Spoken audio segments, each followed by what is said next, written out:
Hi, I'm Julia Dixon. I live in North Adams, Massachusetts.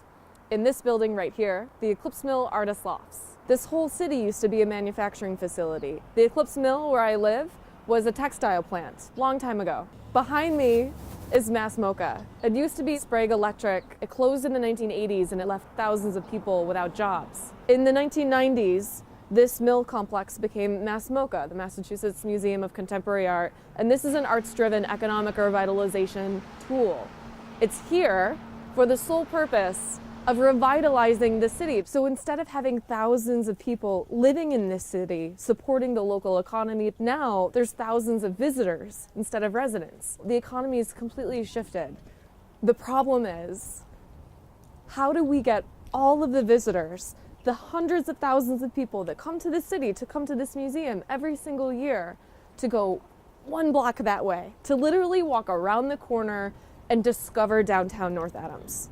In the 1960s, an overpass was built diverting traffic out of Main Street. There are all of these restaurants and hotels and retail stores and things happening downtown that people just aren't noticing and seeing. The second problem we have is this adopted or inherited cultural identity. This art stuff that's been popping up in town for 10 years communicates creativity to the cultural tourists and artists that are moving to town. But what does it communicate to what I like to call generational residents of the city, people that have lived here for decades, whose family members worked in the mills? These individuals don't necessarily have a relationship to arts and culture, so they're losing their connection to the city.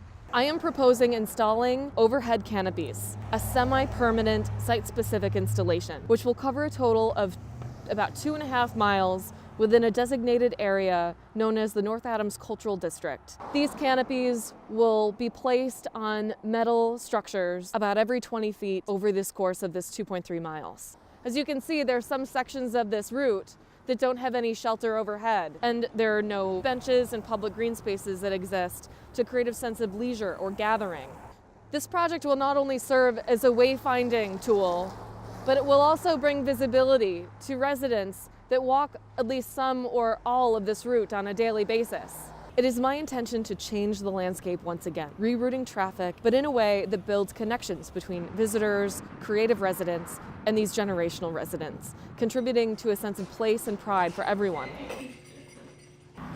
If there were canopies with fabric hovering above your head, maybe 8 feet high, so you can't really touch them, but they're beautiful and they lead somewhere, wouldn't you want to follow?